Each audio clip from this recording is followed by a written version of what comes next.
যারা আপনাদেরকে ভাগ করতে চেয়েছিল, আমার নেতা বিএনপি নেতা বলেছিল ভাগ করতে চেয়েছিল, আমরা ভাগের পক্ষে নয়, আমরা বন্ধনের পক্ষে, ঠিক আমরা একত্রের পক্ষে, আনন্দের পক্ষে। আমরা বৈষম্য সৃষ্টি করতে চাই না। যখনই বাংলাদেশের জাতীয়তাবাদী দল বিএনপি ক্ষমতায় আসে, তখনই আমরা সবাই মিলেমিশে একাকার হয়ে আনন্দ উপভোগ করতে পারি। তখন আমাদের মধ্যে কোনো ভিন্নতা থাকে না, কোনো ভাগ থাকে না, কোনো বৈষম্য থাকে না।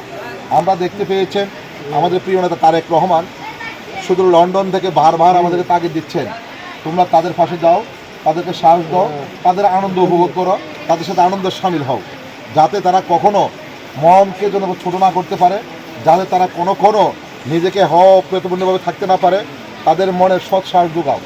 এবং আমি মনে করি সারা বাংলাদেশ কী হয়েছিল আমি জানি না, যত দুর্যোগ দুঃসমে এসেছিল, আমরা লালমাই উপজেলা যারা ছিলাম সবাই আমরা ভাই ভাই হিসেবে ছিলাম। ভাই, আপনার কি কোনো সমস্যা হয়েছিল কখনো? আমি কখনো শুনি নাই যে কখনো। আমি এখনও দেখি আমরা সবাই এক দোকানে চা খাই, একজনের চা খাই, এবং আপনাদের প্রসাদও আমরা খাই, এবং আপনারাও আমাদের ঈদের সময় আনন্দ উপভোগ করেন। আপনারা ঈদের সময় দেখলে বলে ঈদ মোবারক, আমরা বলি যে আপনাদের শ্রী দুর্গাপূজা উপলক্ষে শারদীয় দুর্গা উৎসব। আমরা ছুটে এসেছি আপনাদের কাছে, আপনাদের ভালোবাসার জন্য। আপনাদের এখানে এসে দেখলাম যে আমাদের যে নেতৃবৃন্দরা, বিশেষ করে বিএনপি নেতৃবৃন্দরা সবাই আপনাদের কাছে হাসি খুশি, আপনাদের মনে যে হাসি আনন্দ সত্যি খুব ভালো লাগেছে। এই ভালো লাগাটা যেন আমাদের আজীবন থাকে সেদিকে খেয়াল রাখবেন। যারা আপনাদেরকে ভাগ করতে চেয়েছিল, আমার নেতা বিএনপি নেতা বলেছিল ভাগ করতে চেয়েছিল, আমরা ভাগের পক্ষে নয়, আমরা বন্ধনের পক্ষে, ঠিক আমরা একত্রের পক্ষে, আনন্দের পক্ষে। আমরা বৈষম্য সৃষ্টি করতে চাই না। আমরা চাই আমার স্যার যেরকম আমাকে বলে আমার আনোয়ার এসেছে, আমিও চাই আমার স্যার এসেছে। স্যার এবং ছাত্রের মধ্যে কোনো হিন্দু বৌদ্ধ খ্রিস্টান কোনো ভাগ আছে? ঠিক তদ্রুপ আমরা যদি মানুষ, বাঙালির জাতি, বাংলাদেশ জাতির মধ্যে বিশ্বাসী, বাংলাদেশকে 1971 সালে যুদ্ধের মধ্যে থেকে আমাদের দেশকে দ্বিখণ্ডে আমরা স্বাধীন দেশে অংশগ্রহণ করেছি স্বাধীনতা লাভ করার জন্য।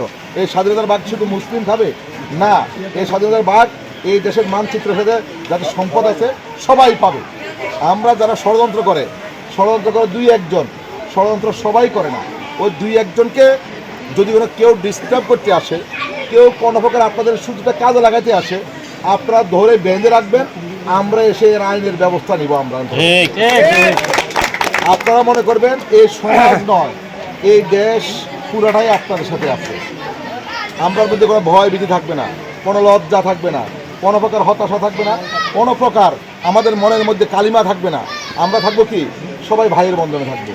আপনাদের বিয়ের অনুষ্ঠানে আমরা দাওয়াত দেন না, আমাদের বিয়ের অনুষ্ঠানে আপনাদেরকে দাওয়াত দিই। তো সামাজিকভাবে তো আমরা ঐক্যবদ্ধ, যার কারণে আমরা চাই না কোনো দিন আপনাদের মনটা একটু খারাপ হয় যদি কোনো কুচক্রী মহল বিন্দু পরিমাণ কোনো প্রকার অন্যায় কাজে আপনাকে বিনা কারণে বিনা দোষে আপনাকে কোনো প্রকার বিনা অজুহাতে কোনো হস্তক্ষেপ করে।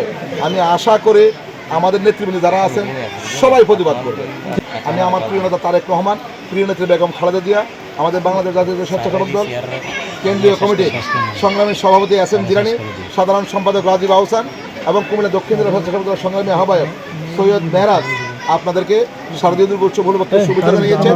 এবং আপনাদের সুবিধার জন্য আমাদের এখানে যে নেতৃবৃন্দ আছেন প্রত্যেকেই আপনাদের এখানে কমিটি দিয়েছেন, ওই কমিটির মাধ্যমে আপনারা আপনাদের সর্বক্রমে সহযোগিতা পাবেন। সবাই আছেন, আমার ভালো লাগছে। আপনারা ভালো থাকেন, ভালো থাকবেন এবং এগিয়ে যান, সেই সফলতা কামনা করে আমি আমার বক্তব্য এখানে শেষ করছি।